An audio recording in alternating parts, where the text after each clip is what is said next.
Welcome back to another Family History Friday video with the Butler Area Public Library. I'm Margaret, and in this session, we are going to look at naturalization records. So naturalization is the process by which someone becomes a citizen, and it's a frequently sought record for those of us with ancestors who immigrated to the United States.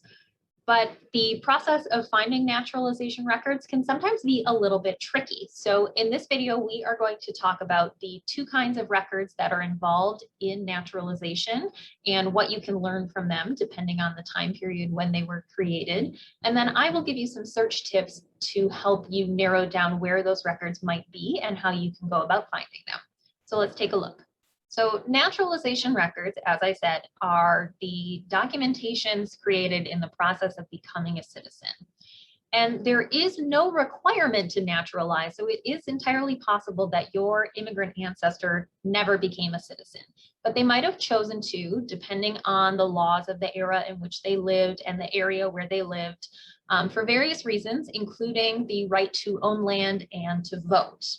And in this presentation, the laws and documents that we are covering are largely going to apply to white males. So if your ancestors belong to a variety of different groups, including if they were African American, Native American, or Asian American, these laws will probably not apply. There are going to be various statutes in place that affected these minority populations.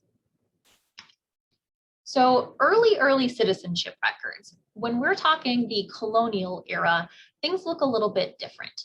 Now, persons could sign an oath of allegiance to the British Crown, which will essentially just be a name and a date on a list of oaths of allegiance. But we need to remember that most colonial settlers were already British subjects, so there aren't going to be a lot of these oaths out there. But if you have an immigrant ancestor who was German or French or another European nationality who came during the colonial era, they might have signed an oath. And then in the Revolutionary era, we start to develop naturalization laws. So first, in 1776, all free white males in the colonies were automatically granted American citizenship by the Continental Congress. There is not going to be an official document of that. It was just a blanket status that was granted. And then in 1790, we get our first law establishing naturalization and the documents involved in that process. And generally speaking, naturalization is a two-step process with two sets of documents. So the first step is the declaration of intention, and this is sometimes called first papers. And this is where the alien citizen comes forward and declares their intention to become a citizen of the United States. The second step is the petition for naturalization, which is sometimes called second papers or final papers. And this is the stage of the process that actually grants citizenship to the individual. And so early on, the Naturalization Act of 1795 sets out the general format that we're going to find through most of history. And so what you'll find is that there was a 3-year residency requirement before you could file that declaration, that first paper, and then a 5-year total residency requirement before you could file your petition. So there will be a little bit of time involved, and that may help you match up records to your ancestor if you know when they arrived. And then you also needed 2 witnesses to come forward when you filed your petition to attest to your good moral behavior and residency.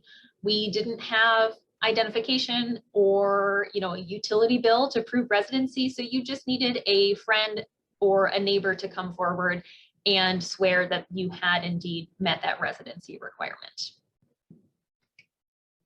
And these early records for really the first century of these naturalization papers, we're going to only really be guaranteed a very limited amount of information. So we're going to have their name, we'll get their current residence, and we'll get information about the nation they left, but we won't get a lot of information about their life before they came to the United States. So let's look at some examples. Here is a declaration of intention filed in Pennsylvania in 1810. So we have just a small handwritten document.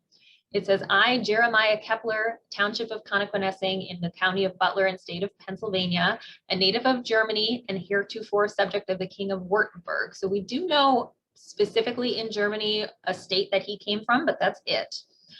Do affirm that it is bona fide my intention to become a citizen of the United States of America, and do renounce forever allegiance and fidelity to any foreign prince, potentate, state, and sovereignty, whatever, and particularly the King of Württemberg, whereof I was heretofore a subject. And then it is signed and dated. So that's it. That is his declaration of intention to become a citizen, and that's all the information that is included. Now, 3 years later, in 1813, this same person filed his second papers, his petition for naturalization. And so what we have here is we have the petition of Jeremiah Kepler of Connoquenessing, Butler, Pennsylvania. And it simply says, our petitioner, Jeremiah, is a native of Germany and was heretofore a subject of the King of Württemberg. He's resided within the limits and jurisdiction of the United States for at least 5 years and within Pennsylvania for 1 year. He's going to support the Constitution of the United States and renounce his allegiance to the King of Württemberg, and he signs. So that is all the personal information that we are going to get on Jeremiah. And then further down at the bottom, we get part here that we're seeing of that witness statement. So his neighbor, Peter Schreiber, also of Connoquenessing, comes forward and attests that he knows that Jeremiah Kepler has lived in this jurisdiction for 5 years and that he's had good moral character. So that's it. That is our citizenship obtained for Jeremiah. And we're really going to only get this limited information for all of the 1800s and into the beginning of the 20th century. So here is a different declaration of intention. This one's from 1881, but we are still only getting a little bit of identifying information. So we have the date that this declaration was filed. This is May 2nd, 1881. It was James Dinwiddie, who was a native of Scotland. He is then a subject of the Queen of Great Britain and Ireland, and going to be renouncing his allegiance to the Queen so that he can become a citizen of the United States. But that's it. We don't know when he arrived. We don't know where in Scotland he was from. We don't know his age or anything else about his family.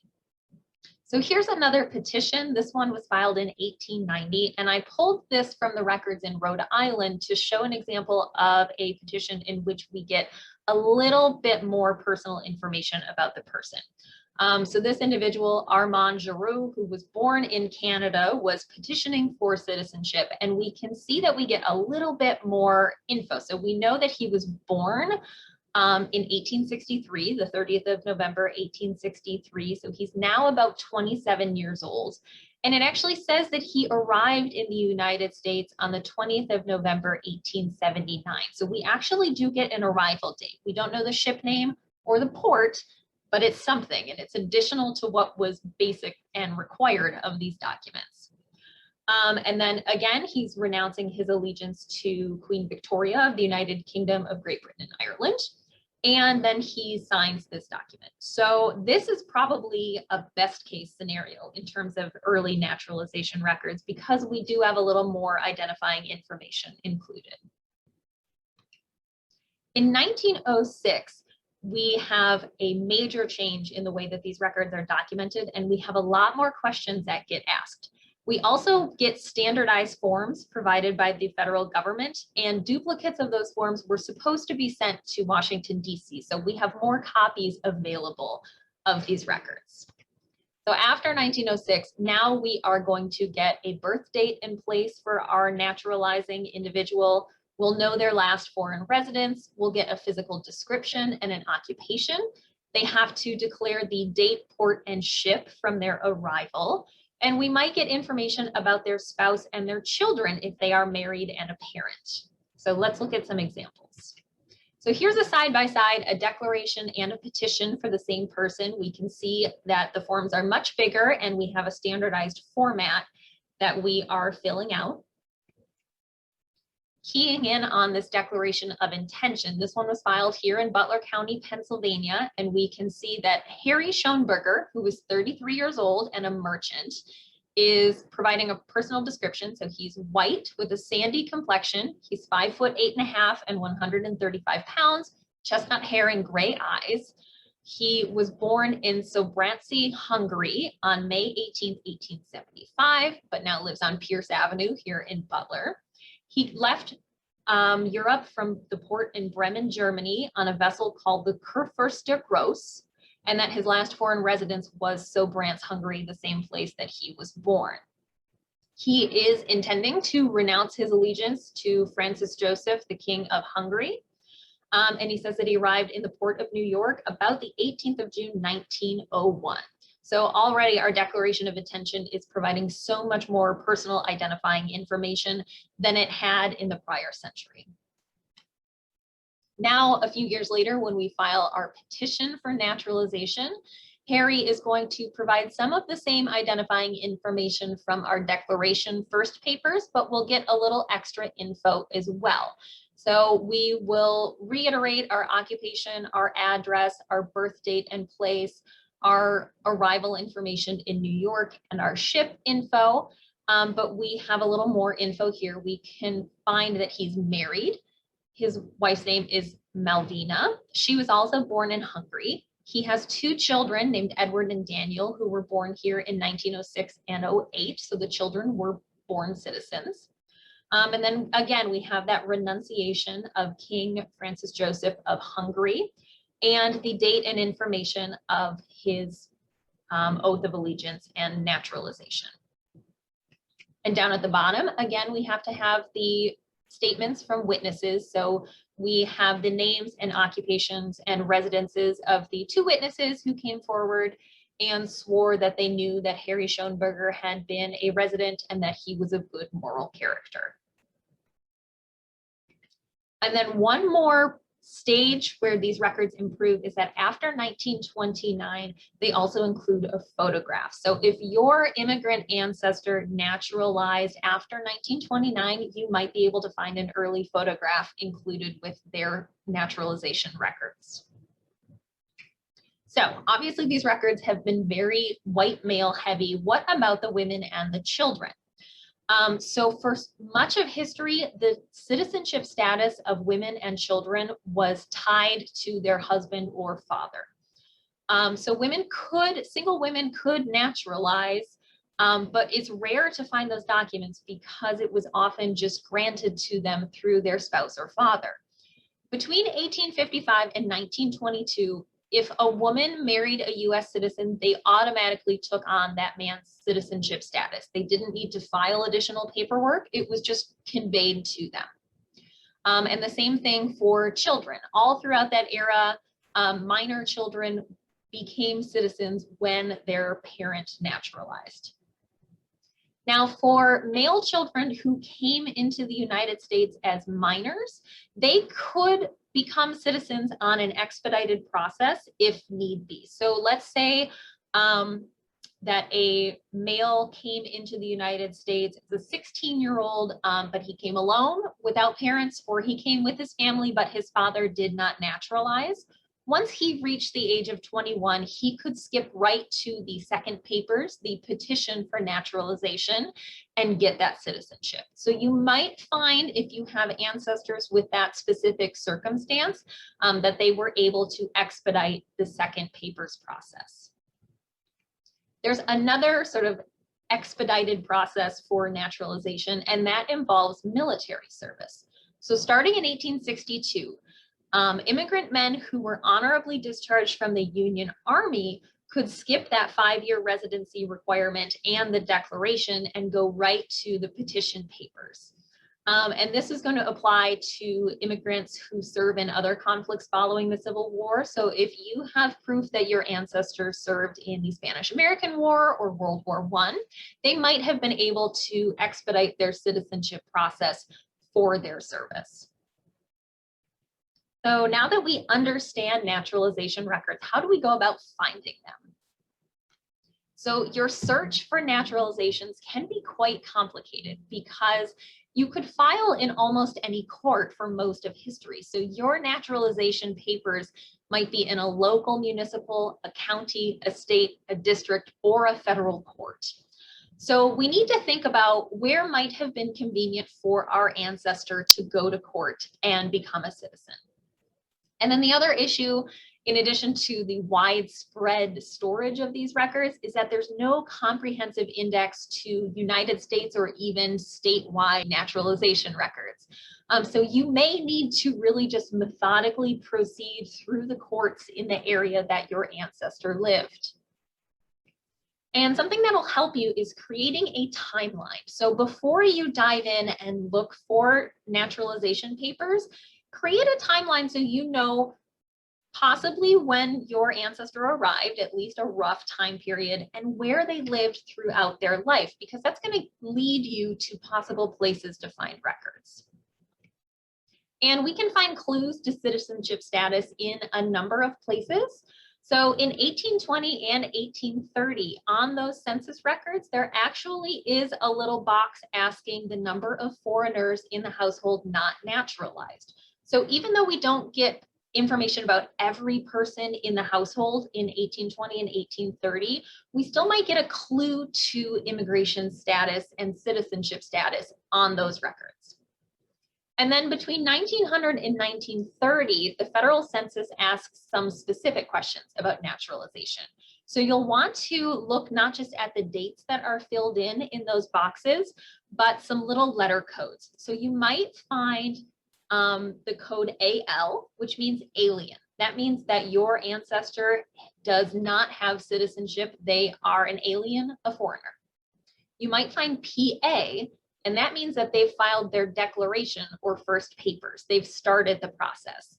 And for those of us researching here in Pennsylvania, this can be a little confusing because often our instinct when we see that PA is to think, oh, they became a citizen in Pennsylvania, but that's not the case. That PA means papers.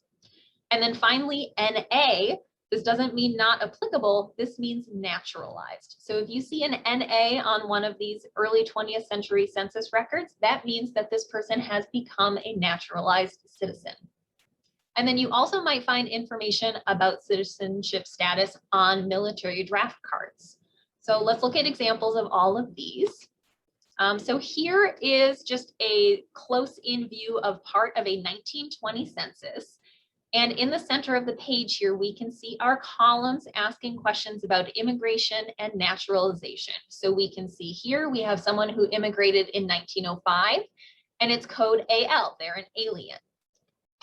Down here, we have someone who immigrated in 1912, and their status is PA, they've filed papers, and it looks like they filed the papers in 1917. A bit further down, we have someone who immigrated in 1903, and they have NA. They are a naturalized citizen, and that happened in 1913. So we can see that there was a full decade between when they came to the US and when they finished that process. And then further down, almost to the bottom, we can see someone who arrived in 1888. NA, they are naturalized, and that naturalization happened in 1915. So again, there we have someone who took decades before they completed the citizenship process. Here's a World War I draft card, and we can see in the center of the card, we have several boxes relating to citizenship or alien status. So they can check off if they were native born, or in the case of this person, that they are naturalized. And there's also an option to check off if they became a citizen because of their father's naturalization when they were a child. And if they aren't a citizen, we can say if we've declared, if we're a declarant and we filed those first papers, or if we're a non-declarant, we don't have any information started for that citizenship process. So once we have an idea of where our ancestor might have naturalized and when, we're going to go looking for these records. And there are a number of naturalization papers available online now, both just indexes and full records like the ones we were looking at earlier in the presentation. Some places you might go online to find those will include Ancestry or Ancestry Library Edition and Family Search. So on Ancestry, in their card catalog, you can find a number of naturalization collections. Often they are organized by the state in which the naturalization occurred. And you'll note that most of these titles are saying the state, so here for Pennsylvania, but federal naturalization records. So these are going to be the naturalizations that happened in district and federal courts, but they're going to exclude the naturalizations that happen in the smaller local courts. So just keep that in mind when you are searching. Most of the citizenship records that are on Ancestry are indexed, so you can fill in a name and a location, possibly an age, and find those search results there. Family search, so this is a screenshot from the card catalog for Butler County naturalizations that are on Family Search. So Family Search has a lot of naturalizations as well, including some of these records from the smaller courts that aren't on Ancestry. So you might find, if you are striking out on these federal naturalization records, that maybe your ancestor did it in a county court. So here we can see that there are recently digitized images of early Butler County citizenship records. But this is an instance in which you are going to have to manually go through those records. They are not yet searchable by name or keyword. And you might also find some print resources. So here at the library or at your local library, you might find some reference collections. Typically, these are going to be indexes or transcriptions of local court records. We have a number of these for local counties here at our library. Here's one example. These are for our neighbors over in Mercer County. And you can see that the compiler has created a transcription of the information from these naturalization records. So we have the record number, we have information about their birthplace and their immigration, their age if it's included, and then the date of their declaration of intention. So this will at least give us some information to check, and it will lead us to the original record at the courthouse. And so then, speaking of courthouses, often we still need to rely on physical print records in courthouses and state or national archives. So a lot of records are still only available in person. They haven't been microfilmed or digitized. So if you are having trouble and you're not finding records online, but you do believe that your ancestor became a citizen, then it's time to start reaching out to the courthouses or the state archives in the region where your ancestor lived. So I hope this information has been helpful in helping you understand the naturalization process and the complexity of these records, and good luck on your research.